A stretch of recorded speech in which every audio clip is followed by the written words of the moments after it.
दोस्तों बहुत बहुत स्वागत है आप सभी का एक बार फिर से। जी हाँ दोस्तों, आज पूरे दिन की कई महत्वपूर्ण और बड़ी खबरें निकलकर सामने आ रही हैं। जानेंगे सभी खबरों को विस्तार से। तो दोस्तों, खबरों में आगे बढ़ने से पहले वीडियो को एक प्यार भरा लाइक जरूर कर दें और ताजा खबरों को जानने के लिए चैनल को सब्सक्राइब भी जरूर कर लें।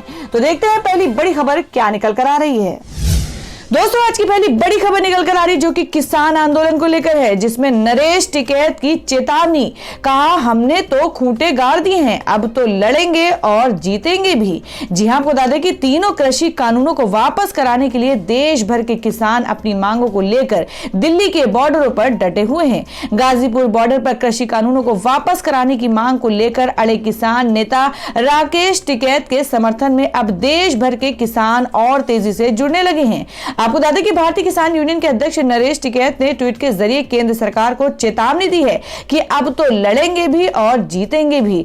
जी आपको बता दें कि नरेश टिकैत ने यह भी कहा है कि आज बागपत में किसानों का बड़ा हुजूम महापंचायत में उतरेगा। वहां की आवाज दिल्ली में बैठी गूंगी बहरी सरकार के कानों में भी सुनाई देगी। किसान नेता नरेश टिकैत ने कहा कि किसान आंदोलन खत्म कराने के सरकारों के सभी षड्यंत्र नाकाम हो चुके हैं। अब हर किसान ने इसे अपनी लड़ाई बना लिया है। मांगे मानने तक अब कोई किसान पीछे हटने वाला नहीं है। नरेश टिकैत ने यह भी कहा कि भाजपा विधायक नंदकिशोर गुर्जर ने राकेश टिकैत पर भद्दे अपशब्दों का प्रयोग किया था और उनको मारने की धमकी भी दी थी। उन्होंने कहा कि विधायक के इस बयान के बाद अब नाराज गुर्जर महासभा ने महापंचायत बुलाकर विधायक का गांव में घुसने पर प्रतिबंध लगा दिया है। नरेश टिकैत ने अपनी भाषा में यह भी कहा है कि हमने तो खूंटे गाड़ दिए हैं, लेकिन आपके उखड़ने लग गए, समय रहते समझ जाएं। टिकैत ने कहा कि हर रोज हजारों लोगों की महापंचायत हो रही है। किसान आंदोलन को लेकर किसान बहुत गुस्से में है, लेकिन सरकार अपनी जिद पर अड़ी हुई है। उसको अपनी जिद छोड़नी चाहिए। किसानों से लड़ना सरकार का काम नहीं है। किसानों का मुकाबला आज तक कोई नहीं कर पाया है, इसलिए बातचीत से मामला सुलझा लिया जाए तो अच्छा ही है। और दोस्तों, मैं अगली खबर में आपको बता दें जिसमें शरद पवार ने कृषि कानूनों पर जताई चिंता। कहा एमएसपी पर होगा प्रतिकूल प्रभाव, मंडी प्रणाली भी होगी कमजोर।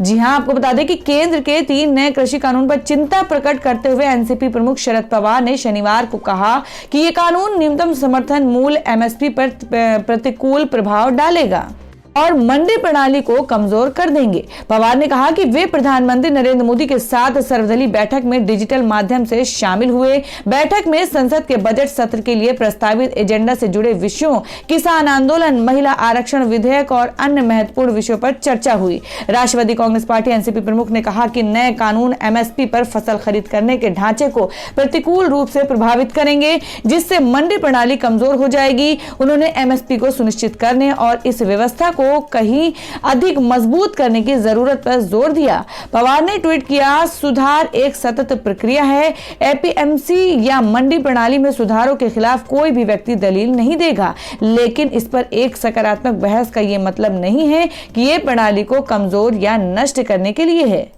और दोस्तों, मैं अगली खबर निकल कर आ रही जिसमें आपको बता दें कि 7 फरवरी को पीएम मोदी जाएंगे पश्चिम बंगाल, राज्य को देंगे 5,000 करोड़ रुपए की सौगात। जी हम बात कर रहे हैं पश्चिम बंगाल में इसी साल मई माह में विधानसभा चुनाव होने हैं। इसे लेकर वहां राजनीतिक सरगर्मी तेज है। इसी को लेकर प्रधानमंत्री नरेंद्र मोदी 7 फरवरी को पश्चिम बंगाल के हल्दिया जा रहे हैं। इस दौरान वहां 3 परियोजनाओं का उद्घाटन होगा। इन परियोजनाओं के शिलान्यास के बाद प्रधानमंत्री एक बड़ी जनसभा को भी संबोधित करेंगे। बंगाल के तमाम भाजपा कार्यकर्ता पीएम मोदी की इस जनसभा की तैयारियों में जुटे हैं। हल्दिया में प्रधानमंत्री जिन परियोजनाओं का उद्घाटन करेंगे उनकी लागत करीब 5,000 करोड़ रुपए बताई जा रही है। यह कार्यक्रम भले ही सरकारी हो, लेकिन उनकी इस यात्रा से बंगाल बीजेपी कार्यकर्ताओं को बल मिलेगा। इस कार्यक्रम में केंद्रीय पेट्रोलियम मंत्री धर्मेंद्र प्रधान भी शिरकत करेंगे। मुख्यमंत्री ममता बनर्जी के भी शामिल होने की संभावना है। आपको बता दें कि हाल ही में नेताजी सुभाष चंद्र बोस की जयंती पर उन्होंने कोलकाता में एक कार्यक्रम को संबोधित किया था। इससे पहले केंद्रीय गृह मंत्री अमित शाह ने वीडियो कॉन्फ्रेंसिंग के जरिए हावड़ा में रैली को संबोधित किया। उन्होंने ममता सरकार पर जमकर हमला बोला। वहीं जब शाह वीडियो कॉन्फ्रेंसिंग के जरिए इस रैली को संबोधित कर रहे थे, तब केंद्रीय मंत्री स्मृति ईरानी मंच पर मौजूद थी। स्मृति ईरानी ने जनसभा को संबोधित करते हुए कहा कि कोई भी देशभक्त टीएमसी में नहीं रह सकता, क्योंकि ममता जय श्री राम नारे का अपमान करती हैं। आपको बता दें कि भारतीय जनता पार्टी पश्चिम बंगाल का ये चुनाव बड़े ही आक्रामक तरीके से लड़ रही है। केंद्रीय गृह मंत्री अमित शाह और बीजेपी के राष्ट्रीय अध्यक्ष जेपी नड्डा लगातार बंगाल का दौरा कर रहे हैं। इतना ही नहीं, पार्टी ने अपने कई केंद्रीय मंत्री और कद्दावर नेताओं को मिशन बंगाल में झोंक दिया है। वहीं टीएमसी का दावा है कि बीजेपी इस चुनाव में 2.5 अंक से अधिक के आंकड़े को पार नहीं कर पाएगी। और दोस्तों में अगली खबर में आपको बता दें, जिसमें अपनी नई किताब में बोले हामिद अंसारी, कहा तानाशाही, राष्ट्रवाद और बहुसंख्यकवाद ने 2019 के लोकसभा चुनाव में निभाई बड़ी भूमिका। आपको बता दें, मोदी पर भी उठाए गंभीर सवाल। जी हम बात कर रहे हैं कि हाल ही में भारत के पूर्व उपराष्ट्रपति हामिद अंसारी की आत्मकथा by many a happy accident release हुई है। इस किताब में हामिद अंसारी ने कई ऐसे दावे किए हैं जिस पर भयंकर विवाद मच सकता है। हामिद अंसारी ने कहा है कि 2019 के लोकसभा चुनाव में तानाशाही, राष्ट्रवाद और बहुसंख्यकवाद ने बड़ी भूमिका निभाई है। साथ ही इस किताब में हामिद अंसारी ने प्रधानमंत्री मोदी पर कई गंभीर सवाल भी उठाए हैं। पूर्व उपराष्ट्रपति हामिद अंसारी ने अपनी किताब में लिखा है कि 2019 के चुनाव में लोकलुभावनवाद को सफलता मिली। साथ ही उन्होंने ये भी लिखा कि विगत लोकसभा के चुनाव में तानाशाही, राष्ट्रवाद और बहुसंख्यकवाद ने भी जीत दिलाने में अहम भूमिका अदा की।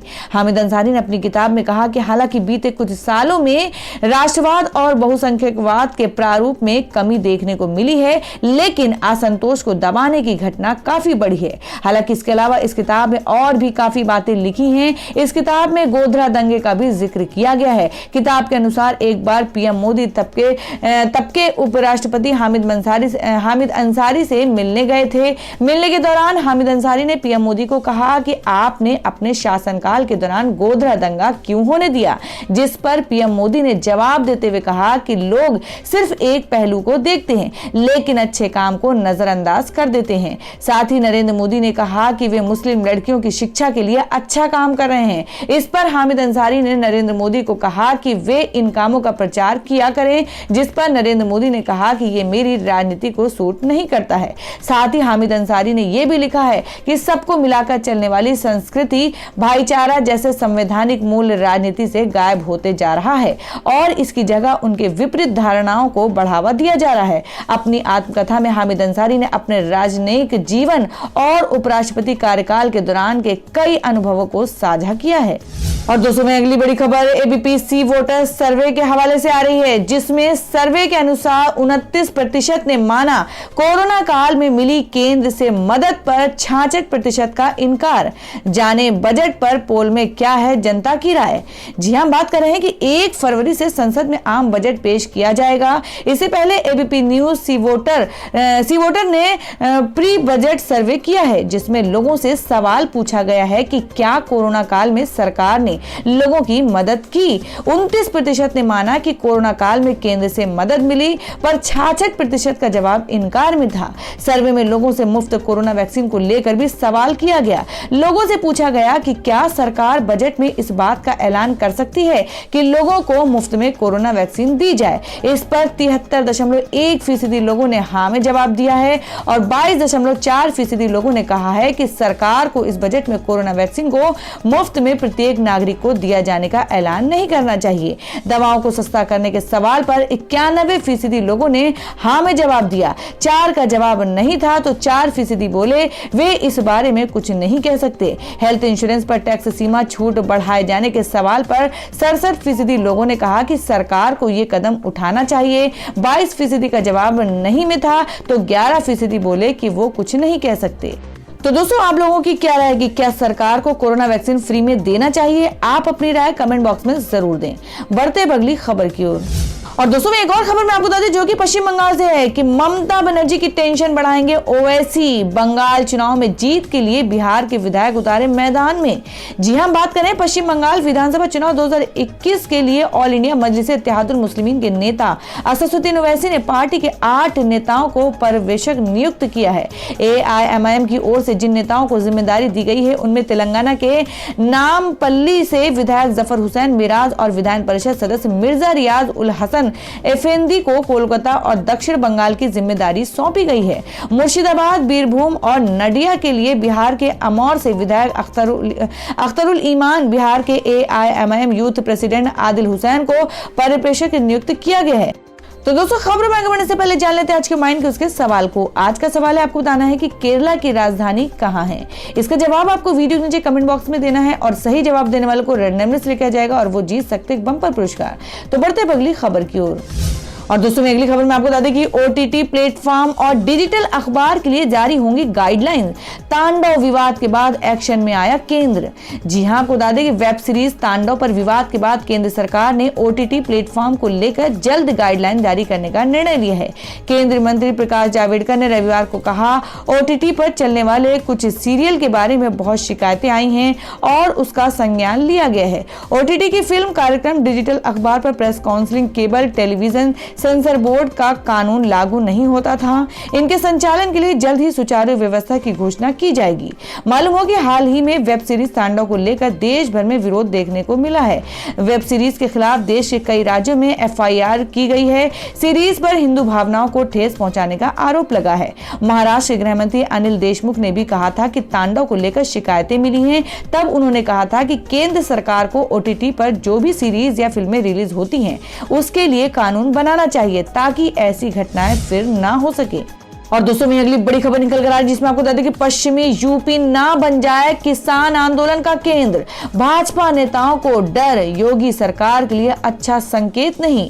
जी हां, बात कर रहे हैं कि कृषि कानून पर किसान संगठन के प्रदर्शनों को नया बल मिल चुका है। गणतंत्र दिवस पर हुई हिंसा के बाद कई किसान लौटने लगे थे। हालांकि इसके बाद उत्तर प्रदेश पुलिस की किसानों को गाजीपुर बॉर्डर खाली करने की चेतावनी काम नहीं आई और भाकियू नेता राकेश टिकैत के रोने के बाद भावनात्मक रूप से उनसे जुड़े पश्चिमी यूपी के लोगों ने दिल्ली की तरफ कूच करना शुरू कर दिया।